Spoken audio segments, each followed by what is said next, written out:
Hari ini kita akan belajar sesuatu. Saya percaya tambah hari kita semakin hari semakin mengenal Tuhan, semakin bertumbuh di dalam Kristus, semakin mengalami Kristus berjalan bersama Tuhan. Itu membuat kita dewasa, semakin membawa kita ke dalam pusat kehendak Allah, semakin kita mengerti apa dan maksud Tuhan. Kita dipanggil menjadi orang-orang yang bisa dipercaya untuk Dia.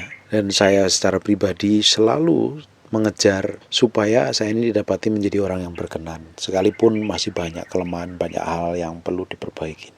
Tapi dengan berjalannya waktu bersama Tuhan, dengan jam terbang kita bergaul dengan Tuhan, semakin hari semakin belajar mengerti apa yang Tuhan mau.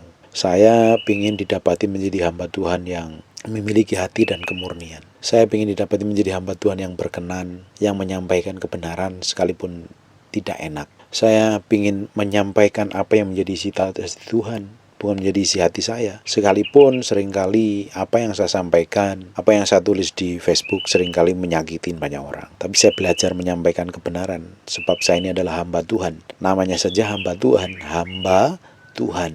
Artinya orang yang melayani Tuhan. Kalau namanya hamba, tanpa Tuhan yang menyuruh melakukan apa-apa, dia tidak akan mengerjakan. Jadi dia ikut perintahnya Tuhan, tuannya. Saya ini sebagai hamba Tuhan harus ngikutin perintah Tuhan saya. Siapa itu? Tuhan sendiri. Roh Kudus sendiri akan menyuruh saya melakukan apa, menyampaikan apa, memberitakan apa. Dan di situ saya belajar dari hari ke hari untuk belajar menyenangkan Tuhan.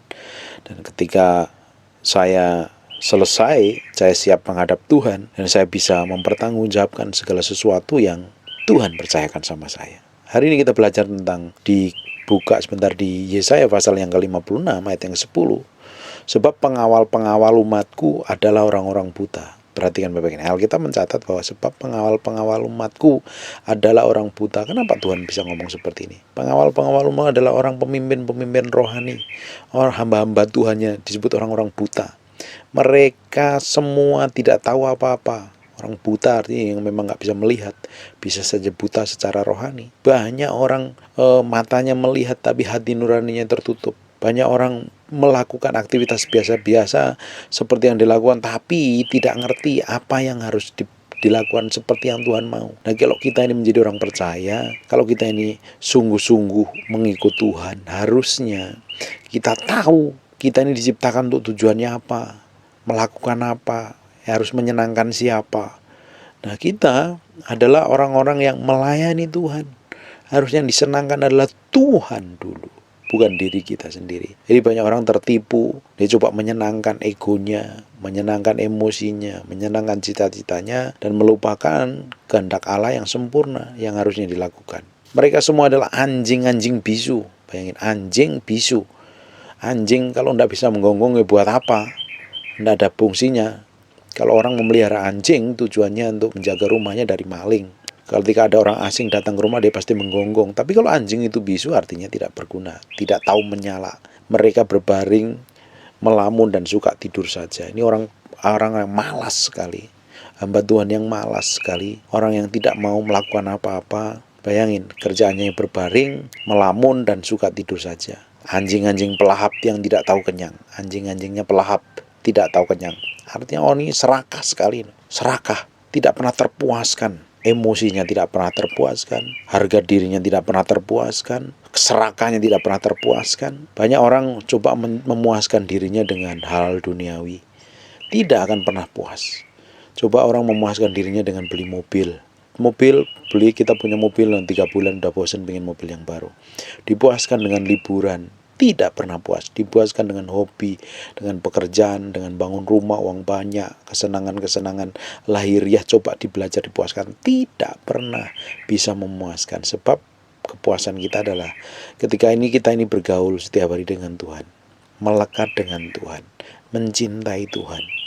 Itu yang akan membuat kita ini puas. Anjing-anjing pelahap yang tidak tahu kenyang dia, dan itulah gembala-gembala yang tidak dapat mengerti. Gaya gembala jadi hamba Tuhan tapi tidak ngerti apa-apa. Tapi yang dingertiin adalah kehendaknya sendiri, kemauannya sendiri. Bayangin, saya ini kalau sebagai hamba Tuhan tidak mengerti kehendak Tuhan, apa yang saya kerjakan? Bukankah saya ini hamba diri saya sendiri? Kalau namanya aja hamba Tuhan, harusnya semua perintah Tuhan, semua kemauan Tuhan, semua kehendak Tuhan yang harus saya lakukan. Tapi kalau ketika nih orang yang menganggap dirinya hamba Tuhan, atau orang Kristen, atau pendeta yang menganggap melayani Tuhan tapi melayani kehendaknya sendiri, apa yang terjadi? Yang dilayani adalah kemauannya sendiri, egonya sendiri, cita-citanya sendiri, bukan cita-cita Tuhan. Akhirnya jadinya apa? Yang tidak dapat mengerti, mereka mengambil jalannya sendiri, masing-masing mengejar laba tiada terkecuali. Jadi banyak orang pelayanan yang dikejar adalah uang. Kalau seorang hamba Tuhan atau seorang gembala atau seorang pendeta fokusnya uang, jauh lebih baik buka usaha bisnis. Jangan buka gereja tujuannya untuk mendapat uang, mengejar persembahan, ngumpulin pengkhotbah yang bisa mengundang jemaat banyak. Tujuannya supaya persembahannya gede, ya buat apa? Nggak ada guna-gunanya. Orang kita ini hidup di akhir zaman kok masih mikirin seperti itu, tujuannya untuk apa? Kalau hanya sekedar bikin gereja, tujuannya untuk untung, tujuannya untuk kaya, memperkaya diri, ngumpulin uang persembahan sampai ratusan miliar, sampai triliunan. Sedang jemaat yang di dalamnya kelaparan, keleleran, ya buat apa? Nggak ada gunanya. Masing-masing mengejar laba tiada terkecuali. Hamba-hamba memang ada hamba-hamba Tuhan palsu, ada hamba-hamba Tuhan yang murni. Hamba-hamba Tuhan yang murni, mereka melayani tulus. Nah, saya memiliki sahabat dan teman-teman yang tulus melayani Tuhan, itu banyak sekali. Biasanya orang-orang yang tulus melayani adalah orang-orang yang sudah teruji hatinya itu melekatnya kepada Tuhan, bukan kepada uang. Tapi ada juga hamba-hamba Tuhan yang dikejar adalah uang, nama tenar, nama baik. Dan orang hamba Tuhan model seperti ini ketika disinggung, ketika disentuh, ketika ngadepin masalah, dia akan bereaksi, dan reaksinya adalah memproteksi dirinya sendiri. Nah, kita ini hamba Tuhan, bukan hamba diri kita sendiri. Kalau kita hamba Tuhan, ya belajar mematikan semua keinginan daging tentunya. Bukannya sekedar mengejar apa yang kelihatan mata. Yang kita kejar adalah kehendak Tuhan, bukan apa yang kita mau, apa yang kita pikir, apa yang kita rasa, yang kita besarkan. Dan saya percaya kalau kita ini sungguh-sungguh hati kita ini nempel kepada Tuhan, yang kita kejar adalah kehendak Tuhan, bukan keinginan kita sendiri. Bayangkan saja kalau hamba Tuhan itu yang dikejar keinginannya, egonya. Kira-kira apa yang diajarkan kepada jemaat? Apa yang jemaatnya terima dari hamba-hamba Tuhan seperti itu? Saya sebagai hamba Tuhan tidak sempurna, masih banyak kelemahan.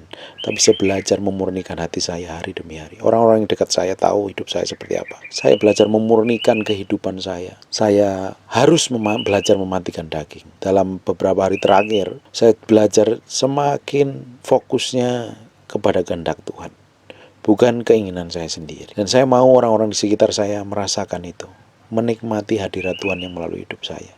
Bayangin kalau semua hamba Tuhan memiliki kedekatan dengan Tuhan, hadirat Tuhannya nempel, pasti berkat Tuhan lebih banyak. Maksudnya berkat Tuhan hidup menjadi berkat bagi orang lain. Karena apa? Jadi manifestasi kepanjangan tangan Tuhan. Tapi kalau hamba-hamba Tuhan ini yang dikejar adalah uang dan keuntungan, nama besar, nama tenar, jemaat banyak, buat apa? Karena kesuksesan hamba Tuhan tidak ditentukan dari berapa banyak jemaat yang dia layani, jemaat yang dia miliki, gereja yang dia bangun. Kesuksesan menurut kacamata Tuhan adalah ketika seseorang itu didapatin melakukan apa yang diperintahkan, kemauan dan kehendaknya didapatin, tidak hanya berkenan, tapi sempurna di hadapan Tuhan. Tidak hanya sekedar baik, tapi berkenan. Tidak hanya berkenan, tapi sempurna di hadapan. Itu yang Tuhan kehendakin. Sukses di mata Tuhan, dan sukses di mata dunia itu lain. Kalau sukses di mata Tuhan, yang dikejar adalah kehendaknya Tuhan. Kita didapatin sampai garis akhir itu finish. Benar-benar menyelesaikan sampai garis akhir.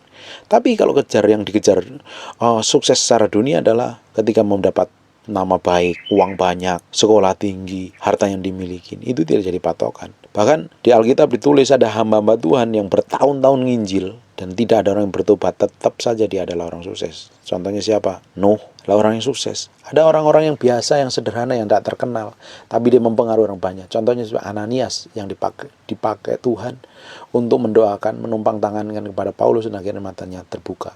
Menumpangkan tangan Saulus, akhirnya matanya terbuka. Selaput yang menutupin tiba-tiba diangkat. Orang-orang, ada Aquila, ada Priscilla, ada orang-orang yang tidak terkenal, sukses tidak harus terkenal. Sukses itu menurut kacamata Tuhan adalah melakukan apa yang Tuhan mau, melakukan apa yang Tuhan suruh. Seorang hamba Tuhan yang sukses bukannya sekedar hamba Tuhan yang memiliki jemaat besar. Buat apa jemaat besar kalau matanya duitan, fokusnya hanya uang, yang dikejar adalah uang. Kalau fokusnya seorang kriteria hamba Tuhan sukses itu adalah jemaat yang besar, bagaimana dengan hamba-hamba Tuhan yang di pedalaman, hamba Tuhan di desa? Mereka adalah hamba Tuhan yang sederhana, tapi memiliki kemurnian hati. Justru kriteria sukses di hadapan Tuhan adalah kalau kita ini memiliki kemurnian hati yang tulus dan suci untuk mencintai Tuhan dan mengasihi Tuhan, melakukan semua kehendak Tuhan. Kalau kita tidak dapatin memiliki hati yang murni di hadapan Tuhan, jangan-jangan motivasi kita ini lain. Jangan-jangan kita ini tidak lagi dipimpin roh, tapi dipimpin oleh keinginan dan ego kita, hawa nafsu kita, keserakahan kita yang menguasai. Nah, kira-kira kalau kita ini sebagai hamba Tuhan seperti itu, apa yang kita perlu sampaikan? Apa yang kita impartasikan kepada jemaat? Tentunya hal yang nggak jauh beda dari itu. Bukankah itu suatu kejahatan di hadapan Tuhan? Saya bilang kemurnian hati adalah penting di hadapan Tuhan. Kita bisa menipu, kita bisa mengkamuflasekan, membohongin orang lain, membohongin diri sendiri dan membohongin Tuhan. Tapi kita tidak akan bisa lepas dari keterbukaan di hadapan Tuhan. Suatu hari ketika kita mempertanggungjawabkan segala sesuatu di hadapan Tuhan, kita akan lihat semuanya telanjang di hadapan Tuhan, tidak ada bisa ditutupin lagi. Jadi kita harus bangun dengan kemurnian hati. Kemurnian hati ini adanya di dalam, orang lain nggak bisa lihat, tapi akan terpancar dari sikapnya, dari apa yang dia lakukan, apa yang berbuat akan mencerminkan murni enggak, tulus enggak. Nah, kita harusnya memiliki hati yang murni. Kalau melakukan segala sesuatu itu hanya untuk Tuhan, untuk kemuliaan Tuhan. Kita berusaha tidak mengambil kemuliaannya Tuhan untuk dikemuliaan diri kita sendiri.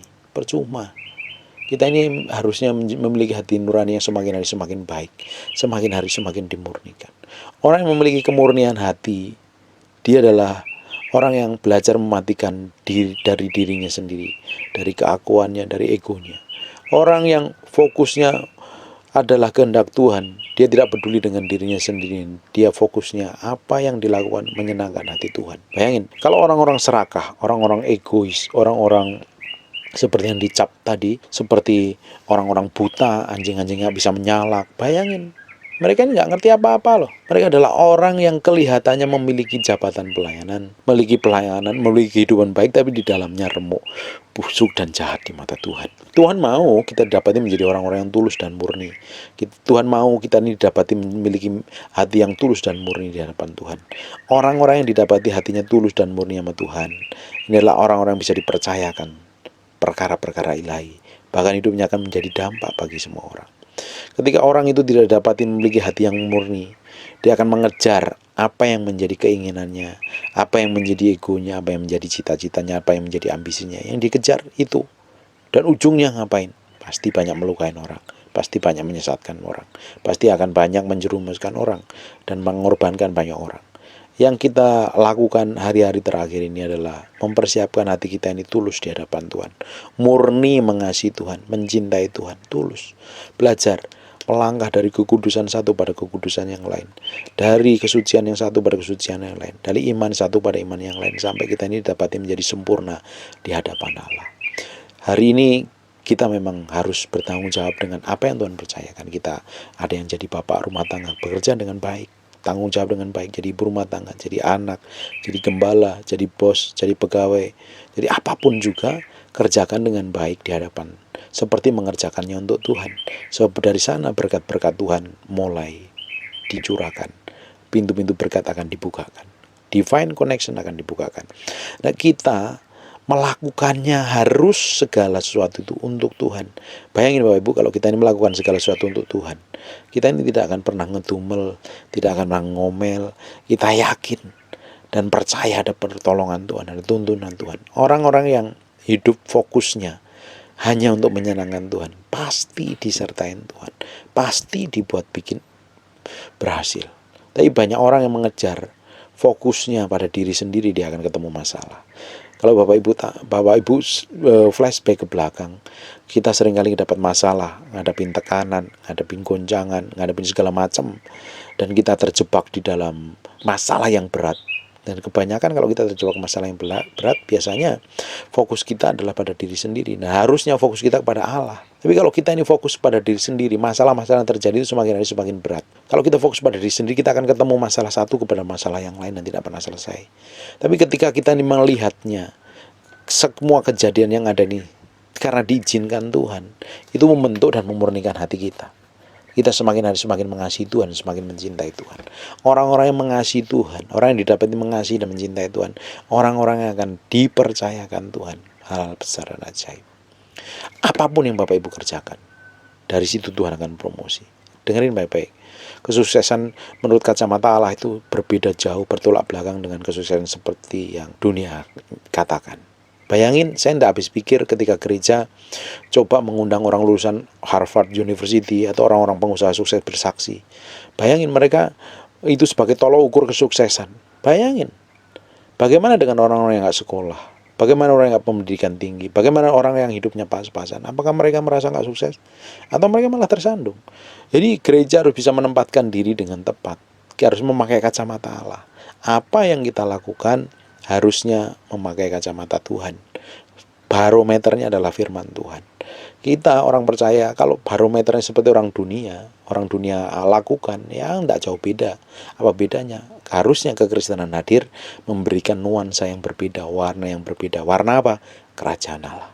Nah, kita ini ditempatkan di bumi harus menjadi representasi apa yang menjadi kerajaan Allah inginkan, nyatakan di bumi. Nah, kita ini harus menjadi agentnya, jadi duta-dutanya Tuhan, menjadi kepanjangan tangannya Tuhan untuk menyampaikan kebenaran firman Allah.